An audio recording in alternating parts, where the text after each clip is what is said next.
কষ্টের কোনো সীমা নাই, যে কষ্ট আকাশ চুম্বি, যে কষ্ট বঙ্গোপসাগরকে হার মানাবে, যে কষ্ট আটলান্টিক মহাসাগরকে হার মানাবে। বাংলাদেশ হচ্ছে মুসলমানদের দেশ, বাংলাদেশ হচ্ছে আউলিয়ার দেশ। আমরা বিগত বছরগুলোতে দেখতে পাই, কিছুদিন পরপরই কে বা কারা যেন আমার নবী আপনার নবী, যাকে আমরা জীবনের থেকে সবচেয়ে বেশি ভালোবাসি, কে বা কারা যেন বারবার দাঁড়িয়ে আমার নবীর ইজ্জতের উপর আঙ্গুল তোলে, আমার নবীর শানের মধ্যে কটূক্তি করে। আর দেখতে পাই তারপরে একটা হট্টগোল শুরু হয়, কারণ এদেশের মানুষ সব কিছু বরদাস্ত করতে পারলে আমার নবী তো আমার ইমানের অংশ। আমার নবীকে যখন আঘাত করা হয়, তখন বাংলাদেশের 18 কোটি মুসলমান রাজপথে নামতে বাধ্য হয়।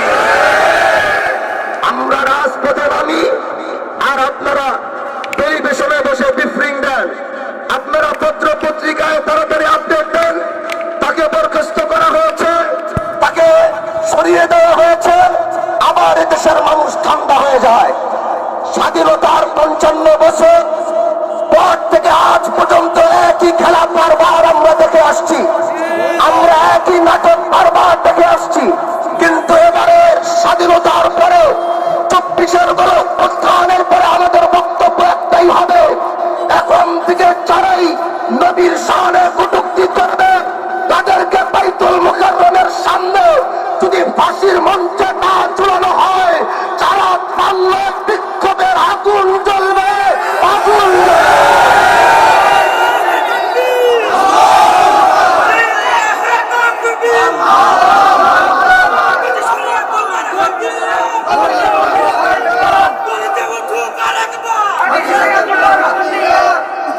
আপনারা রাখাল রাহাকে মাফ করতে পারেন, কিন্তু এদেশের মুসলমানরা রাখাল রাহাকে মাফ করে নয়।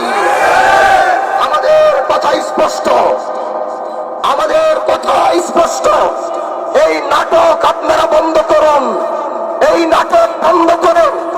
আজ পর্যন্ত মুসলমানের দেশে একটা নাস্তিক একটা নবীর বিরুদ্ধে কথা বলা নাস্তিককে আজ পর্যন্ত মৃত্যুদণ্ড দেওয়া হয় নাই।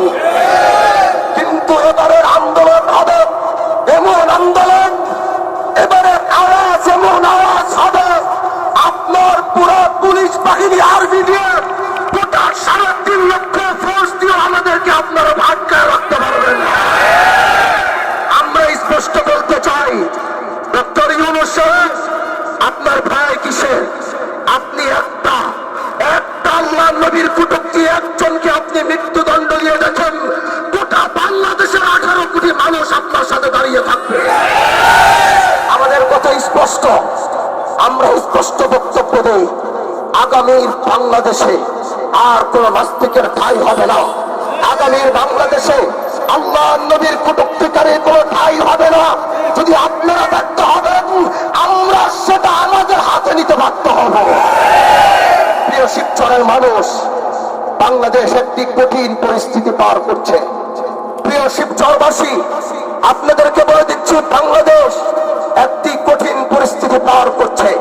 আপনারা যদি প্রশাসনকে সহযোগিতা না করবেন, আপনারা যদি প্রশাসনের হাতকে শক্তিশালী না করবেন, আপনারা যদি বর্তমান সরকারকে তার বর্তমান সরকারের হাত শক্তিশালী না করবেন, তাহলে কোন একটা আবহাওয়া আমরা দেখতে পাচ্ছি যেটা আমাদের কারোর জন্যই ভালো হবে না। এজন্য আমি শিবচরের মানুষকে বলতে চাই, গোটা বাংলাদেশের চাঁদাবাজির বিরুদ্ধে আওয়াজ উঠেছে, গোটা বাংলাদেশের ধর্ষণদের বিরুদ্ধে আওয়াজ হয়েছে। আমি স্পষ্ট বলতে চাই, আমরাও আমাদের শিবচরের মাটিতে কোনো চাঁদাবাজি দেখতে চাই না। যদি চাঁদাবাজি হবে, আমরা দেখবো না আপনি কে বা আপনাকে। আপনাদের বিরুদ্ধে যদি আমাদের যুদ্ধ করতে হয়, এদেশের তরুণ প্রজন্ম, ছাত্র সমাজ যুদ্ধ করতে প্রস্তুত আছে। এজন্য আর লম্বা কথা বলবো না। ধর্ষণের শাস্তি হবে মৃত্যুদণ্ড, নবীর শানে কটূক্তি করার শাস্তি হবে মৃত্যুদণ্ড। এই ফায়সালা থেকে বিন্দু পরিমাণ আমরা সরব না। রাজি আছি তো ইনশাআল্লাহ?